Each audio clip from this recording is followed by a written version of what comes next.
Hi guys, good morning. आज तो सुबह सुबह उठने के साथ ही करते हैं व्लॉग की शुरुआत। तो चलो गाइस, સૌથી પહેલાં તમને બધાને બહુ જ બધા જય શ્રી કૃષ્ણ। તમારા બધાના મમ્મી પપ્પાને લાંબુ આયુષ્ય આપે ભગવાન, એવી મારી દિલથી પ્રાર્થના। તો સરસ મજાની સવાર થઈ ગઈ છે અને નાવા ધોવાનું આપણે બાકી છે, પણ આજે મને એવું થયું કે ચલો હું સરસ મજાની મારું સવારનું થોડું શેડ્યુલ તમને બતાવું કે હું ઉઠીને તરત શું કરું।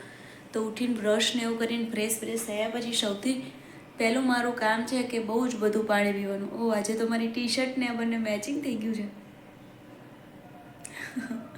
બહુ જ બધું પાણી પીવું અને બેસીને પાણી પીવું જોઈએ ગાઈ સવારમાં। એટલે આપણે બેસીને પાણી પીએ છીએ અને એના પછી કરશું થોડીક એક્સરસાઇઝ। અને હા, એક્સરસાઇઝ તો હમણાંથી આપણે મૂકી દીધી હતી, કેમ કે તમને બધાને ખબર છે એમ કે મારું બીપી બહુ લો થઈ ગયું હતું અને તબિયત નથી સારી। તો એ તબિયત નહીં સારીના કારણે બોડીને લોડ પડે ને એટલે આપણે એક્સરસાઇઝ નહોતા કરતા, પણ પાછી આજે કરવાની છે। તો ચલો તમને થોડી મોટી બતાવીશ, આમ ડિટેલમાં નહીં બતાવું। જો ડિટેલમાં જોવે તો કોમેન્ટ કરજો, તો ડિટેલ વિડીયો આવશે, પણ અત્યારે તો એમને હવે થોડુંક બતાવું છું કે હું શું કરી રહી છું। તો ચલો લેટ્સ ગો।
माइला बाबू भाई ऐसे डायरेक्ट बाबू, तेरा तो गेम बजाना पड़ेगा।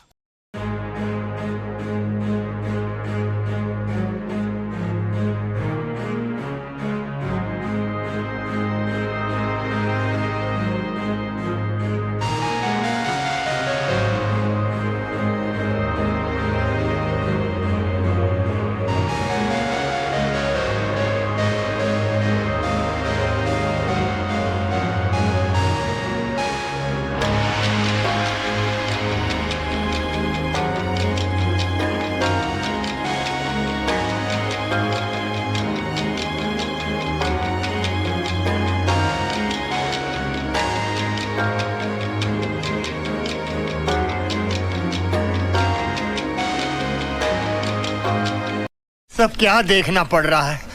अच्छा है मैं अंधा हूँ।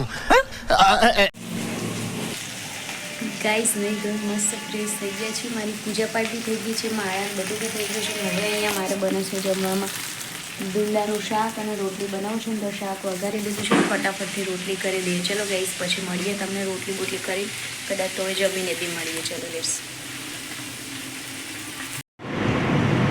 ગાઈસ હું છે ને અહીંયા એપલ સ્ટોર આવી છું। મને છે ને જો ભાઈ આઈફોન આપીને ગયો છે, પણ એ છે ને પાસવર્ડ ભૂલી ગયો છે અને ફોન નંબર એનો બંધ થઈ ગયો છે। પપ્પા એની સ્ટોરી બહુ લાંબી છે, હું તમને કહીશ પછી આઈફોનની સ્ટોરી। તો હું અહીંયા એપલ સ્ટોર આવી છું આઈડી ચેન્જ કરાવવા। હવે જોઉં છું થાય છે કે નહીં, એક જગ્યાએ જઈને પણ એ ના પાડે છે। હવે અહીંયા આવી છું, જોઈએ હવે શું થાય છે। ચલો જો એપલ સ્ટોર છે ને, અહીંયા આપણે આવ્યા છીએ। હવે મારું કામ પ્રે કરો, મારું કામ થઈ જાય। એક જગ્યાએ જઈને પણ થતું નથી, એક જગ્યાએ જઈને છું એપલ સ્ટોરમાં, પણ થયું નથી કામ। તમે બધા પ્રે કરજો કે મારું કામ થઈ જાય। અવાજ આવે છે કે નહીં ખબર નહીં, કેમ કે ટ્રાફિક જો બહાર। હું એક કાંકરિયા પાસે ઈકા ક્લબ છે ને એમાં આવી છું। અહીંયા બાજુમાં જોયું નાયકા સ્ટોર બી છે, મને નાયકામાં જવાની ઈચ્છા થઈ ગઈ। તમારે શું કહેવું, મને નાયકામાં જવું જોઈએ કે ના જવું જોઈએ? અને જઈએ ને તો પછી ખાલી હાથે આવીશું નહીં એવી નક્કી છે। આપણને તમને બધાને ખબર છે મને મેકઅપનો શોખ છે એમ, એટલા માટે તમને બધાને ખબર જ છે કે મને મેકઅપનો બહુ જ બધો શોખ છે. મને નવી નવી વસ્તુનો અલગ અલગ વસ્તુ યુઝ કરવાની બહુ ગમે. મતલબ આમ બ્રાન્ડેડ હોય ને તો નવી અલગ યુઝ કરું, બાકી આમ જ્યાં ત્યાંથી લેવાની હોય ને તો પછી અલગ અલગ ના યુઝ કરું, કેમ કે ફેસ પર કંઈ પ્રોબ્લેમ થાય ને એના માટે. પણ આ તો નાયકાનો સ્ટોર છે, જોઈએ હવે કેમનું થાય છે. પહેલાં આ કામ પતે ને તો શાંતિ થાય એવું છે. कैसा लगा मेरा मजाक? ગાઈઝ મેં જેમ કીધું હતું એમ મેં કીધું હતું ને કે હું નાયકામાં જઈશ ને તો શોપિંગ કરીને જઈશ. જો હું અહીંથી આઈફોનનું કામ તો થયું નહીં. હવે એને મને એક નંબર આપ્યો છે, ટોલ ફ્રી નંબર, એના પર ફોન કરીને વાત કરવાની છે એવું છે. તો આપણે હવે ઘરે જઈએ અને ટોલ ફ્રી પર વાતે કરીએ. ને મારે એક બ્રાન્ડનો વિડીયો શૂટ કરેલો અપ્રુવલ આવી છે અને અપલોડ કરવાની ઉતાવળ કરે છે લોકો. તો એ ઘરે જઈએ ને પછી મળીએ તમને બધાને. ચલો ફટાફટથી ઘરે પહોંચીએ. અહીંયા જ મને કલાક નીકળી ગયો, બોલો. કોઈ બી કામથી નીકળે ને એટલી બધો ટાઈમ જતો રહે છે ને. ગાઈસ તમે જોઈ શકો છો ઘરમાં પહોંચી ગઈ છું હું. અને આજ તો મારા કામવાળા અંકલે લેટ આવ્યા હતા ને તો એમને મારા તક્ષને સ્કૂલ મૂકવાનો ટાઈમ થઈ ગયો. અને રોજ 11 વાગે આવે ને તો 11 થી 12 વાસણ ને કચરા પોતા બે કરી નાખે. અને આજે તો છે ને મોડા આવ્યા ને તો વાસણે બાકી છે ને કચરા પોતા અડધા કરીને ગયા છે. કેમ કે 12 વાગે ગયા હતા, તક્ષનો સ્કૂલનો ટાઈમ થઈ ગયો તો મેં કીધું રવા દે, નહીં તો તક્ષને સ્કૂલમાં લેટ થઈ જશે. અને આપણે ફાઇનલી શોપિંગ કરી લીધી નાયકામાંથી. કંઈ એવું ખાસ લઈ નથી આવી હું જે તમને થોડા દિવસમાં જોવા મળવાનો છે વિડીયો મેં ઓલરેડી શૂટ કરેલો જ છે કે મંથલી મારી સ્કિનની કેર શું કરું છું એમ. તો એમાં જે માસ્ક ને એવું લગાવું છું ને એ માસ્ક ને એવું જ લઈને આવી છું, બાકી બીજું કંઈ નથી લઈને આવી. તો આજે શોપિંગ ડે થઈ ગયું હોય ને એવું થયું. હવે છે ને સૌથી પહેલાં એક તો બોડીને હાઇડ્રેશનની જરૂર હોય. સૌથી પહેલાં છે ને આટલું બધું પાણી પી લઈશ પહેલાં તો હું.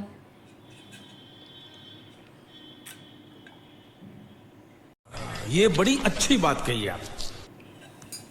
હવે શાંતિથી પાણી પીને મળું. આમ આ બધું કરવા ગઈ ને એમાં છે ને મારે ધાણા ને એવું લાવવાનું હતું. સાંજે મારે ભેળ બનાવવાનો પ્લાન છે જમવામાં, કે થોડી ભેળ બનાવીશ અને થોડુંક રોટલી અત્યારે મેં એક્સ્ટ્રા બનાવી, કે વઘારેલી રોટલી છે ને મારા તક્ષને બહુ ભાવે છે. તો મેં થોડી વઘારેલી રોટલી ને થોડી ભેળ ને એવું કરીશ. રોજ રોજ શું જમવા બનાવવાનું કંટાળો આવે છે ગાઈઝ. મારી રીલ્સ જેમ તમે જોઈને એમ કે રોજ રાંધવાની માથાકૂટ એવું છે. રોજ સાંજ પડે બહુ માથાકૂટ થઈ જાય. ચલો ત્યારે મારે છે ને એક વિડીયો પોસ્ટ કરવાનો છે અને એક વિડીયો એડિટ કરવાનો છે. બધું કામ પતાવું, તક્ષને સ્કૂલ લેવા જવાનો ટાઈમ થાય ને એની પહેલાં. અત્યારે ઓલરેડી 1:30 વાગી ગયા છે. તો પછી મળું ગાઈઝ તમને મારા વિડીયો કેવા લાગે છે કોમેન્ટ કરતા જજો. કમેન્ટમાં બહુ બધી વાતો કરશું આપણે. ચલો ગાઈઝ હજુ તો મારું વિડીયો થોડું એડિટિંગનું કામ તો બાકી જ રહી ગયું. વિડીયો અપલોડ ને એમ કરવાનો હતો ને જે બ્રાન્ડનો થઈ ગયેલો હતો શૂટ ને એડિટ ને એવું બધું, એ એક પતાવ્યું ને થોડુંક બીજું કામ હતું એક પતાવ્યું ને ત્યાં સુધીમાં તો છે ને તક્ષને લેવા જવાનો ટાઈમ થઈ ગયો. એટલી ભાગમ ભાગ થઈ જાય છે ને ગાઈસ. ચલો ફટાફટથી લેતા આવીએ કેમ કે ટાઈમ થઈ ગયો છે ફૂલ. 3 વાગે છૂટે છે. 3 માં 5 જ મિનિટ બાકી છે. મારે એક અપલોડ કરતી હતી ને ચાલુ હતું તો મેં કીધું એનું હવે પતાવી દઉં ને પછી પાછું બાકી રહી જાય એમને અડધું આપવાનું. એટલે ચલો ત્યારે લઈ આવીએ તક્ષને. બાય. 2000 years later. ગાઈસ શાંત થઈ ગઈ છે ને. આજે છે ને કેવું છે કે મેં તમને સવાર કીધું હતું એમ કે જમવામાં બનાવવાની છે રોટલી વઘારવી છે. પેલી ડ્રાય આવે ને તક્ષને બહુ ભાવે છે એટલે. અને અહીંયા બધું કાઢ્યું છે, ગ્રીન ચટણીને એવું બનાવીશ અને ભેળ બનાવી છે. બસ 2 જ વસ્તુ કરવી છે. રોજ સાંજે શું બનાવું જેમ તમને કીધું એમ. પછી બ્લોગ લેવાનો જ રહી ગયો. ઉઠીને બીજું બધું કામ કર્યું ને વાસણ ચડાય ના અંતે ભૂલી જ ગઈ કામમાં. તો ચલો ફટાફટથી રસોઈ બનાવી નાખીએ. પારસ બી આવી ગયા છે તો ચલો કેમ કે એમને જવાનું છે કશેક બહાર તો એ બી આવી ગયા છે. ચલો ફટાફટ જમવા બનાવીને પછી મળું. જો ગાઈઝ અહીંયા મારા દાડમ અને બીટ ને ડુંગળી ને ટામેટાં અને આ ગ્રીન ચટણી બધું તૈયાર જ છે. ને મીઠી ચટણી તો હું ફ્રોઝનમાં જ રાખું છું ને એટલે જરૂર પડે ને એમ યુઝ કરવાની. તો ફટાફટથી બની જશે ને અમારે રોટલી બી વઘારી દીધી. તો ચલો ત્યાં પતાવીએ અને જમીએ પછી મળીએ.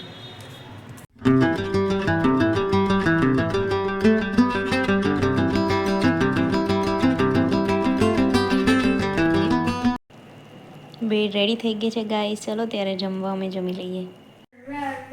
તો હાય ગાઈસ, કેમ છો? જો જમવા કરવાનું બધું પતી ગયું અને વાગવામાં તો છેક 11 વાગી ગયા છે. આપણે પણ આ તક્ષને એક્ઝામ આવે છે ને અમે લોકો ભણવા બેસ્યા હતા. હવે 5 મિનિટનો એને છે ને બ્રેક પડ્યો છે તો એ રમે છે. અને એટલી વારમાં મને તો પપ્પા યાદ આવી ગયા. આમ સાંજ પડે તો ખબર નહીં આખો દિવસ તો જતો રહે છે પણ રાત પડે થોડીક નથી મજા આવતી, પણ કંઈ વાંધો નહીં. તમે લોકો સાથે એવી રીતે વાત નથી કરી, પણ મારો વિડીયોનો તો એન્ડ કરેલો ને એટલે મેં ચાલુ કર્યું, નહીં તો અરે બેટા વિડીયોનો તો એન્ડ કરેલો ને એટલે જો આ સોફા બોફા કંઈ સારું ના રહેવા દે. કોઈ જોવે ને તો એવું લાગે કે આ કેટલાય દિવસથી ઘરમાં કામ નહીં કરતી હોય, જો ક્યાં જઈને બેઠો છે. એટલે એને આખો દિવસ મસ્તી કરવી હોય, પછી હું આખો દિવસ તો કેટલું ક્લીન કરું, એટલે પછી રહેવા દઉં, કેમ કે પછી હું બી છે ને થાકતી જવાય છે, એવું થાય છે સાંજ પડે. અત્યારે મને એટલી થાક જેવું લાગે છે ને, આમ બીપી લો થઈ ગયું હોય ને એવું લાગે છે હાથ પાછું, ખબર નહીં કેમ. કંઈ નહીં, પછી હમણાં સૂઈ જશું ને એટલે સારું થઈ જશે, સવારે ઉઠશું ત્યાં. એટલે હવે બ્લોગનો તો એન્ડ કર્યો જ, મેં કીધું ચલો બ્લોગ ફટાફટથી એન્ડ કરી દઉં, તમને લોકો સાથે વાત કરી લઉં, તમને જેમ બે જય શ્રી કૃષ્ણ કરી લઉં, એટલે વિડીયો ચાલુ કર્યો. અને બસ બીજું કંઈ છે નહીં કહેવા માટે. બધું કામકાજ પતાવીને ભણવા બેઠા હતા, એને 5 મિનિટનો બ્રેક આપ્યો, એટલે મેં કીધું બ્લોગનો એન્ડ કરી લઈએ, એટલે ત્યાં સુધી તમે લોકો સાથે વાત કરું 2 મિનિટ માટે, અને મને બી થોડું સારું લાગે, કેમ કે માઇન્ડ થોડું પેલું વિચારોમાં જતું રહે ને, એટલે વિચારો જેવા ચાલુ થાય ને એટલે આંખમાં તો ટપ ટપ ટપ ટપ ચાલુ જ થઈ જાય છે. કંઈ કહેવા કરવાની કંઈ જરૂર જ નથી, એવું થયું છે. એટલે કંઈ વાંધો નહીં, ધીમે ધીમે સ્ટ્રોંગ બનીએ છીએ અને બધું કરીએ છીએ, અને આમને આમ કરતા રહેશું. તો ચલો, લાઇટ નથી ચાલુ કરી મેં, અને રાત થઈ ગઈ છે ને એટલે વિડીયોની થોડી ક્વોલિટી નહીં સારી આવતી, પણ આમ થોડીક નર્વસ થઈ ગઈ હતી ને, તો ઊભું થવાનો જીવ નથી મને લાઇટ ચાલુ કરવા. એક જ લાઇટ ચાલુ છે નાની, અને એ પાછું એ બાજુ બેઠી છું, આમ થોડું તોય સારું આવશે, પણ કંઈ વાંધો નહીં. ચલો ત્યારે આજનો વિડીયો અહીંયા સુધી જ રાખીએ. ફરી પાછા મળશું એક નવા વિડીયો સાથે, નવી સવાર સાથે, નવી મસ્ત મજાની મોર્નિંગ સાથે, અને મસ્ત મજાના વિચારો સાથે, અને બહુ જ મસ્ત કન્ટેન્ટ સાથે. તો તમને વિડીયો થોડોક બી ગમતો હોય તો પ્લીઝ વિડીયોને લાઇક શેર સબસ્ક્રાઈબ કરી દેજો, અને તમારા ફ્રેન્ડ્સ ફેમિલીમાં પ્લીઝ શેર કરજો, તો બધા મારો બ્લોગ જોવે, અને હું ધીમે ધીમે આગળ આવું, અને મને જેટલા વધારે બ્લોગ જોવે ને વધારે બ્લોગ બનાવવાનું મન થાય છે, અને જેટલું વધારે બ્લોગ બનાવું ને એટલો મારો મન છે ને ડાયવર્ટ થાય છે. તો મને બહુ જ મતલબ મન જેટલું ડાયવર્ટ થાય ને એટલું થોડું સારું લાગે એમ. આજે થોડી વિચારોમાં ચડી ગઈ છું ને એટલે આજે પાછું થોડું નહીં સારું લાગતું, એવું છે. ચાલો ત્યારે કાલે મળીએ નવા વિડીયો સાથે, અને ચેનલ સબસ્ક્રાઈબ કરી હોય તો બેલ આઇકન પણ દબાઈ દેજો, એટલે શું છે કે સાથે સાથે તમને નોટિફિકેશન મળી જાય, તો જેવો બ્લોગ આવે ફટાકથી તમે લોકો જોઈ શકો, હે ને ગાઈસ. અને હા, મને લાગે છે તમે બધા લાઇક કરવાનું ભૂલી જ ગયા છો, તો અત્યારે જ વિડીયો નીચે લાઇક કરી દો. Bye guys, love you. ફરી પાછા મળીએ નવા વિડીયો સાથે. જેમ બી જય શ્રી કૃષ્ણ, બાય.